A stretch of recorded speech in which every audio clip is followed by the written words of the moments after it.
Leni Barsovitch est né pendant l'hiver 1975 dans une ville perdue dans la campagne de l'Ukraine. Ses parents ont fui la Russie durant la guerre pour un avenir meilleur.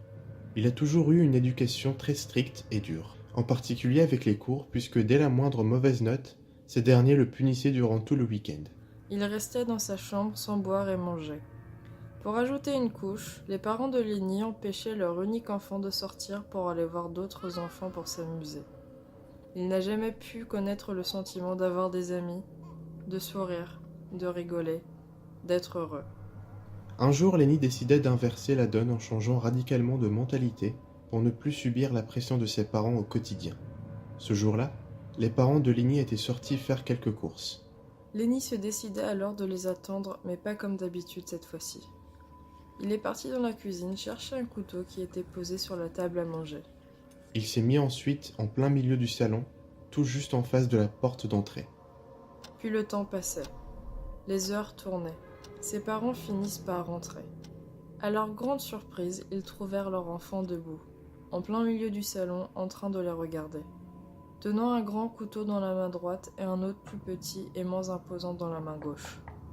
Brusquement, il leva le bras tenant le couteau le moins imposant et visa son père. Il ne visait pas une partie en particulier, il souhaitait simplement que le couteau se plante dans le corps de son père. Le couteau en question se planta dans le front de ce dernier qui tomba aussitôt et meurt sur le coup.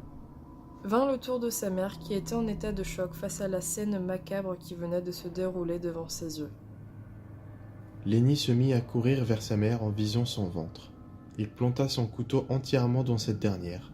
Sa mère tomba aussitôt et se vida ainsi de son sang, petit à petit, devant les yeux émerveillés de l'enfant qui semblait fier de son geste, et surtout libéré de tout ce poids que lui faisaient porter ses parents depuis sa naissance. Pour profiter pleinement de ce moment, il ne voulait pas s'arrêter là. Il s'accroupit devant le corps de sa mère, puis leva le couteau qu'il tenait toujours dans sa main droite. Il le planta à nouveau dans le ventre de sa mère. Encore, puis encore, à plusieurs reprises, des dizaines, des vingtaines de fois, avec plus de force et plus de plaisir à chaque coup porté.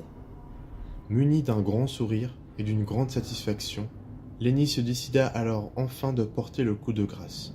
Il éventra sa mère, prena l'ensemble de ses organes, il arracha même le cœur, puis disposa tout cela autour du corps de cette dernière. Pour bien finir son travail, il fit exactement la même chose à son père. Après avoir fini son macabre meurtre, il se lava les mains dans la cuisine, nettoyant ainsi le sang de ses parents qu'il avait sur lui, puis il prit ses affaires et s'en allait. Depuis ce jour, plus personne n'a jamais revu le garçon qu'on nommait l'enfant éventreur.